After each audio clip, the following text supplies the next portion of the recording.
Olá pessoal, o objetivo da aula de hoje é aprender sobre funções ou functions em JavaScript. Mas o que são functions? Functions são estruturas que permitem a criação de blocos de códigos reutilizáveis. Ou seja, é possível colocar uma sequência de instruções em um único bloco de código, como por exemplo, definição de variáveis, operações e apresentação de resultados. E, posteriormente, repetir a execução de tal bloco, ou seja, da function, quantas vezes forem necessárias utilizando apenas a chamada da função definida.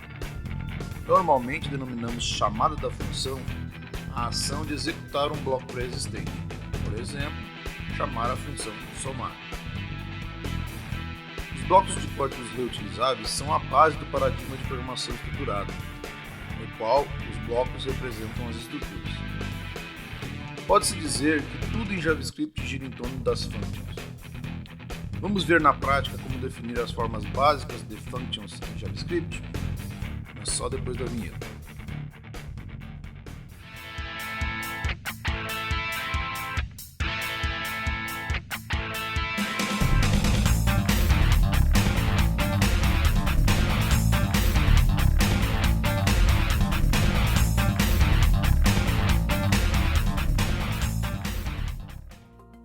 Continuando nossa aula sobre functions em JavaScript, nós já estamos aqui na ferramenta Replit. Vamos entrar aqui no projeto JS Iniciantes.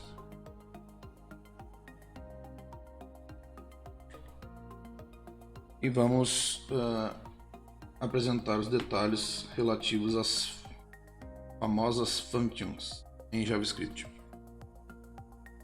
Bom, para mim definir um bloco de códigos, eu preciso seguir uma estrutura mínima. No JavaScript, a definição de uma function, ela segue um padrão, pelo menos num primeiro momento, um padrão simplificado, e a gente vai perceber ao longo do tempo que eu posso fazer algumas variações nessa estrutura.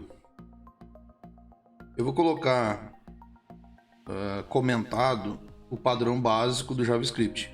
Como é que eu vou colocar isso comentado? Na verdade, eu vou usar uma outra forma de comentar linhas, que na verdade a gente chama de comentários de bloco.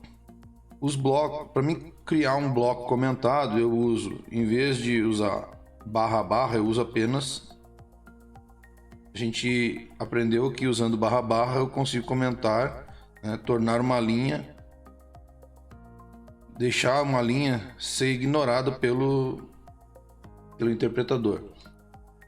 Mas eu quero tornar um bloco todo de códigos ignorável pelo interpretador. Como é que eu faço? Eu vou usar essa estrutura que é /* e */. Então tudo que eu escrever aqui dentro vai ser ignorado pelo interpretador na hora da execução. Então é aqui que eu vou colocar a nossa estrutura básica de functions para comentário. Então a function, de uma forma básica, ela começa utilizando uma palavrinha especial que é a palavra function. Após a palavrinha function, eu vou colocar aqui entre o sinal de maior e menor, porque isso é algo comum dentro do desenvolvimento. Vou colocar aqui dentro. Após a palavrinha function, eu apresento o nome da função. Isso aqui é só uma estrutura, então depois eu vou apresentar um exemplo para vocês. Depois do nome da função vem abre e fecha parênteses. Para que serve esse abre e fecha parênteses? Serve para mim ter a possibilidade de passar parâmetros, ou seja, passar valores pré-definidos para a minha função, onde dentro desse bloco eu possa tratar esses valores. Então eu vou escrever aqui parâmetros da função. E a definição de onde inicia usando uma chave, né, usando o conjunto de chaves, né, abrindo e fechando chaves,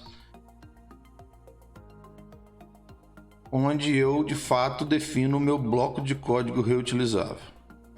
Então, anteriormente eu tenho o nome da função, porque para mim poder fazer uso dessa função repetidamente, eu preciso nominá-la. Os parâmetros é apenas para que eu possa passar alguns valores pré-determinados para a função.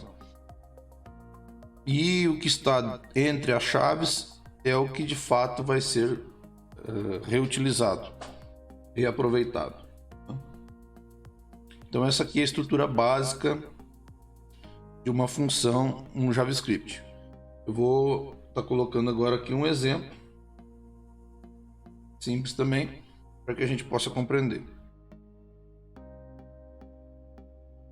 Então agora já não estou mais numa área comentada, né? Então isso aqui está valendo para o interpretador. Então eu vou usar a palavrinha function. O nome que eu vou colocar aqui vai ser somar. E eu não vou passar nenhum parâmetro para essa função inicialmente. Isso é uma possibilidade, não passar parâmetros. E vou definir o meu bloco de código. Vou baixar um pouquinho para tentar isolar esse código. O que eu vou fazer aqui dentro da função, né? Então a introdução ela comenta que eu posso colocar várias instruções dentro da minha função para depois repetir essa ação quantas vezes eu achar necessário. Isso, né, é o princípio da programação estruturada, onde eu estruturo os meus códigos de forma a poder reutilizá-los. Então aqui eu vou definir duas variáveis, né, utilizando o comandinho var. Vocês vão perceber que eu vou usar uma forma diferente de definir essas variáveis. Eu vou colocar a definição das variáveis numa sequência. Esse comando aqui permite que eu crie duas variáveis numa instrução apenas, né? Estou criando duas variáveis, uma chamada x, outra chamada y, né? Usando o comando var de uma vez só. Eu não preciso criar duas linhas para fazer isso.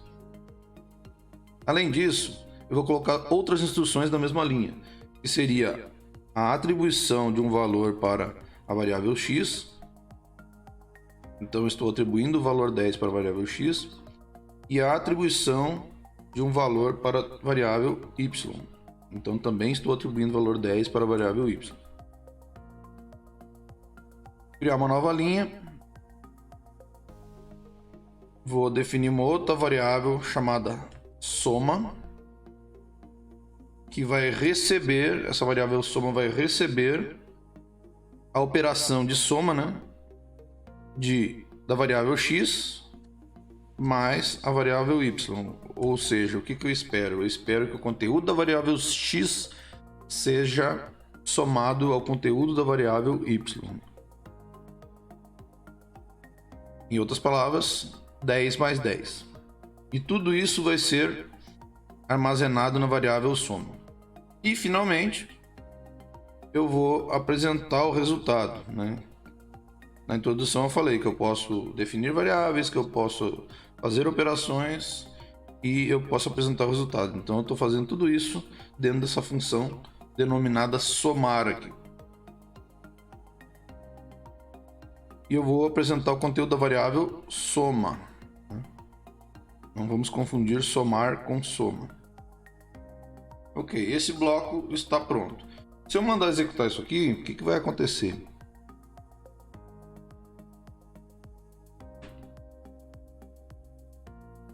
Não vai apresentar nada. Por que não vai apresentar nada? Porque eu preciso fazer a chamada da função. Lembram que na introdução foi comentado sobre o termo chamada de função? Ou seja, eu preciso definir a função, mas eu também preciso definir em que momento que essa função vai ser executada. Então eu vou colocar logo abaixo aqui do código uma chamada da função, que é simplesmente usar o nome da função se houver parâmetros ou se houver a expectativa de parâmetros, passar os parâmetros, se não, simplesmente chamar a função. Então isso aqui é o que a gente chama de chamar a função. E nesse momento apenas que ela vai ser executada. Então agora sim, se eu rodar, agora ela vai apresentar o resultado esperado. Ok?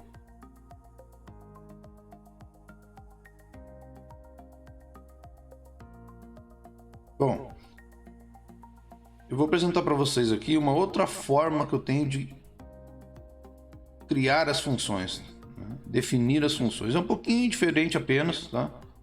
Um pouco diferente apenas. Nada demais. E o que eu vou fazer? Então eu vou criar um comentário de bloco no qual eu vou colocar toda essa função aqui.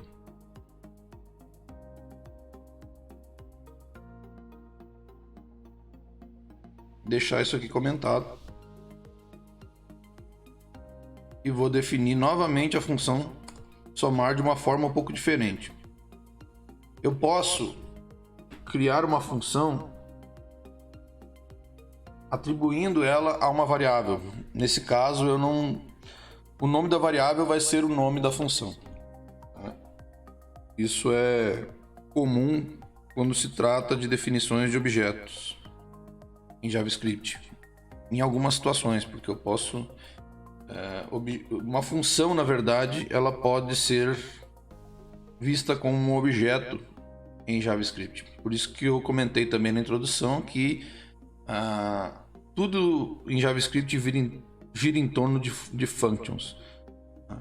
Por quê? Porque uma função no JavaScript ela pode ser um objeto, uma função ela é chamada lá no meu front-end do browser para representar uma ação de interação do meu usuário. Ou seja, entender do que se trata quando se fala de uma função é muito importante, porque o JavaScript, tudo em JavaScript está sendo sempre tratado como uma chamada de função, ou praticamente tudo, digamos assim.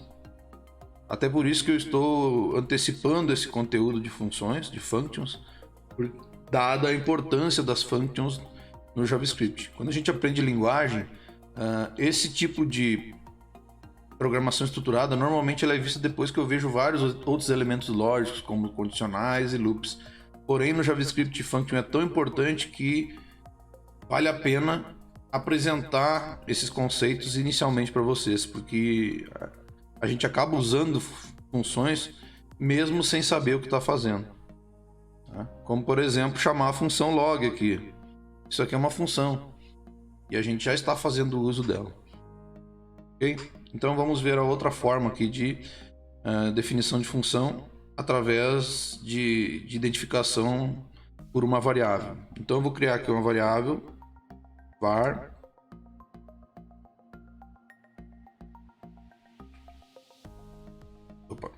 vou chamar de somar, exatamente como a outra, tá? Normalmente o pessoal usa const aqui em vez de var, tá? Por que const? Para mim poder garantir que essa função não vai ser modificada em tempo de execução. Tá? Até vou mudar isso aqui. Pode ser var, pode ser const, pode ser let, mas tenho observado que o pessoal utiliza const para evitar que essa função possa ter o seu comportamento modificado em tempo de execução. Então eu vou criar uma variável chamada somar e eu vou atribuir a essa variável o conteúdo de uma função. Nesse caso, a estrutura fica um pouco diferente. Nesse caso, eu não uso a estrutura de palavrinha function, depois nome da function, depois os parâmetros. Eu estou invertendo aqui as posições. Eu vou copiar todo esse conteúdo da função anterior. A gente vai fazer uma modificação aqui, né? Mas eu vou recriar a função somar da mesma forma que eu fiz antes. Depois eu vou modificá-la.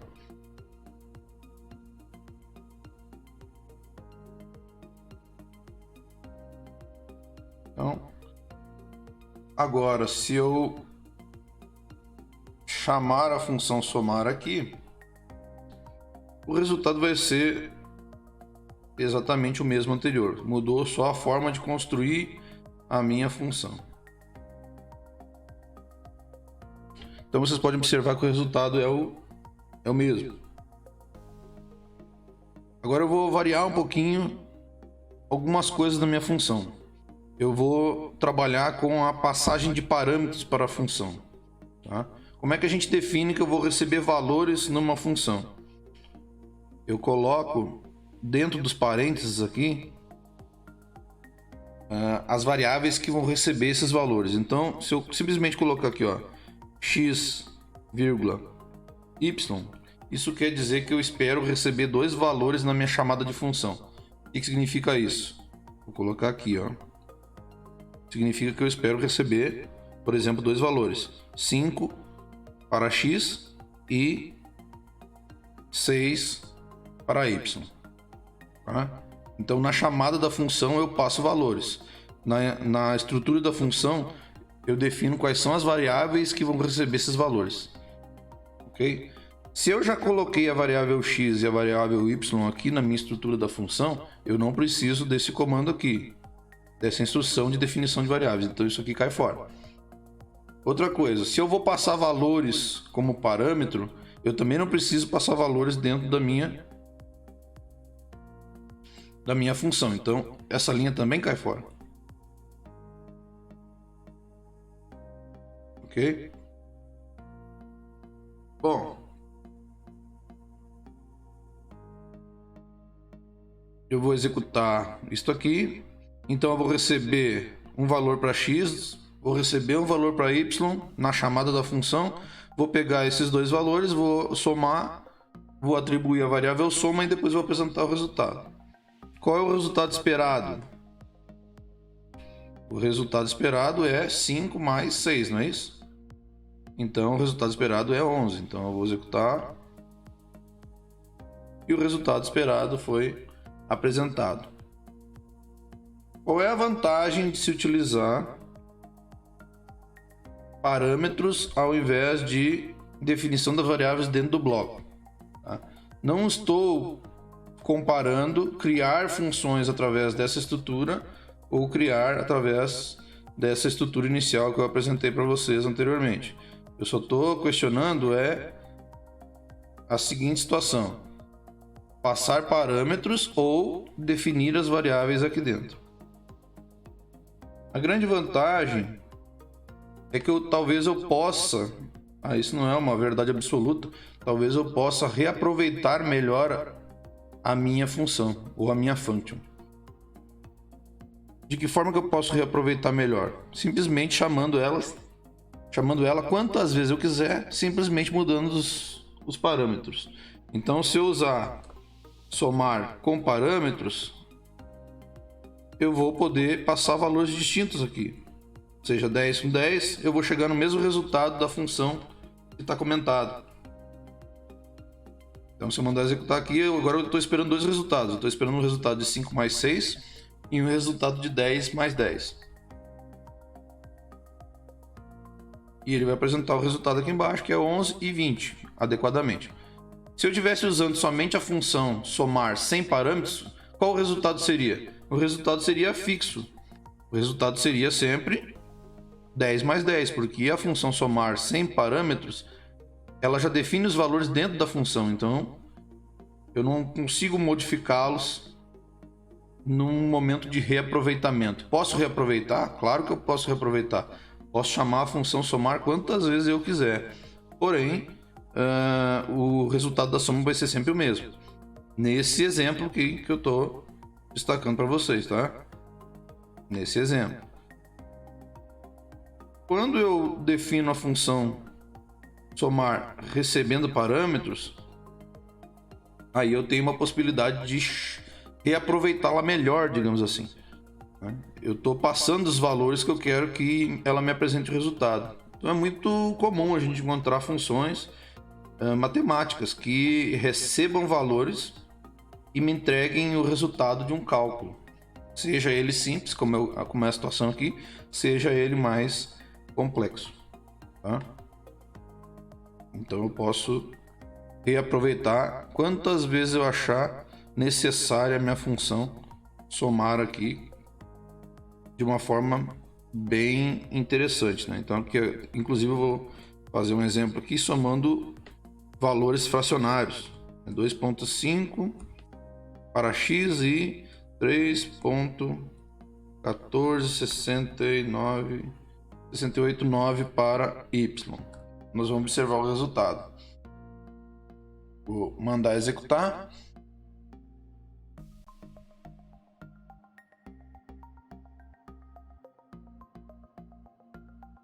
O resultado então foi 5,64689, né? E a soma exatamente proposta aqui. Ok.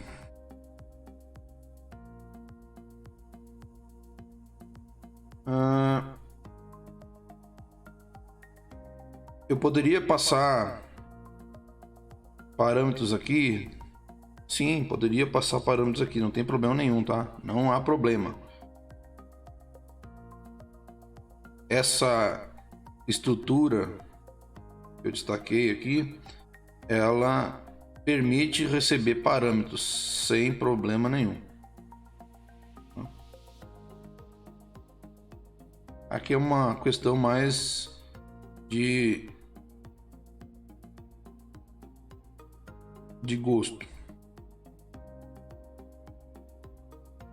Tem mais um detalhezinho que eu gostaria de destacar aqui, que normalmente é recomendável que ao se criar um bloco que possa ser reexecutado várias vezes, a gente não vincule a esse bloco uma forma de saída única, né? No caso aqui, eu estou escrevendo na tela para vocês através do comando console.log, só que esse comando ele escreve esse resultado em lugares específicos.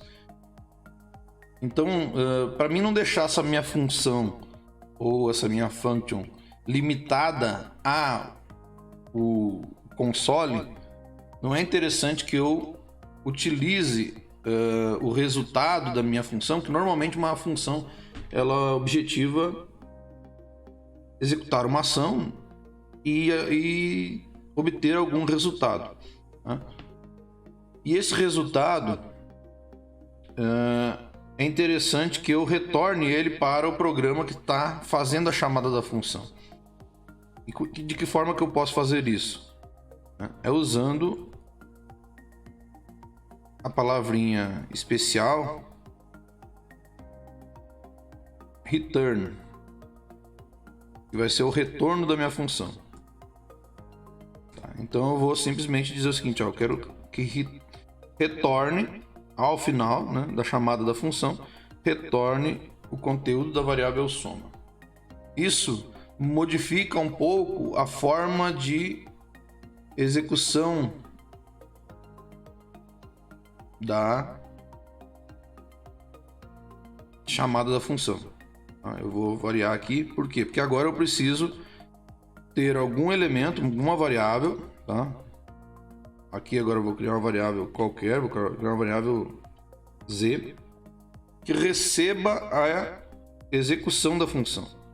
Então eu vou ter aqui somar, vou passar parâmetros para somar, né? Vou botar aqui 4,6, então eu espero que o resultado dessa função seja o valor retornado seja 10, só que em vez de apresentar na tela, esse valor vai ser armazenado na variável z. Por quê? Porque eu posso querer utilizar esse valor para fazer uma outra operação em cima desse valor. Eu não quero simplesmente apresentar esse valor na tela. Eu quero pegar esse valor, que é o resultado da execução da função soma, e utilizar esse valor num outro momento, não simplesmente jogar na tela. Então, por isso que a gente costuma, em muitos casos, utilizar essa palavrinha especial aqui, return, tá? Ao final da função, sempre ao final da função, para retornar algum conteúdo que é o retorno oficial da execução de toda a minha função. Então agora, feito isso, eu posso, aqui apenas para exemplificar e visualizar, usar o console.log, pedindo para ele me apresentar o conteúdo da variável z. Alguns vão dizer, professor, mas acabou criando mais linhas de código, que na verdade, quando eu uso o return com a expectativa de reaproveitar, inclusive melhor, né, a minha função, eu não estou necessariamente pensando que eu vou apresentar esse conteúdo na tela. Eu posso fazer outros usos desse conteúdo. Quando eu coloco a apresentação da tela dentro da função, eu estou limitando o uso da minha função para aquele ambiente visual, na maioria dos casos. Então isso é importante ser frisado. Eu vou executar aqui agora. O que eu espero? Eu espero que ele me apresente o conteúdo 10 como resultado de tudo isso aqui. E ele me apresentou o conteúdo 10 da execução da minha função somar, né, adequadamente. Bom, existe um outro tipo de função ou function em JavaScript, que são as chamadas arrow functions. Eu não vou entrar em detalhe nesse momento com relação às arrow functions, tá? Futuramente a gente vai utilizá-las, vou apresentá-las com calma para vocês, mas elas têm uma particularidade. As arrow functions, elas são funções para serem escritas de uma forma mais simplificada. E uma particularidade importante é que eu consigo executar uma função, uma arrow function, sem definição de nome. Tá? Quando eu não defino nome para uma function, isso quer dizer que eu não pretendo reaproveitá-la no futuro. Eu simplesmente estou utilizando uma estrutura de função para organizar os meus códigos para obter um resultado único de execução, porém eu não estou preocupado em reaproveitá-la. Então, as arrow functions, elas são muito utilizadas nessas situações e a gente vai ver esse tipo de uso num outro momento. Então, o que eu tinha para vocês sobre functions em JavaScript básicas nesse momento seria isso. Ao longo do curso a gente vai mostrando outros detalhes, outras particularidades que possam vir a surgir na hora de se utilizar functions. Muito obrigado pelo tempo de vocês. Até a próxima. Legal! Vocês gostaram do conteúdo? Então não esqueçam de se inscrever no canal, dar seu like ou dislike e voltar para conferir as outras aulas. Valeu!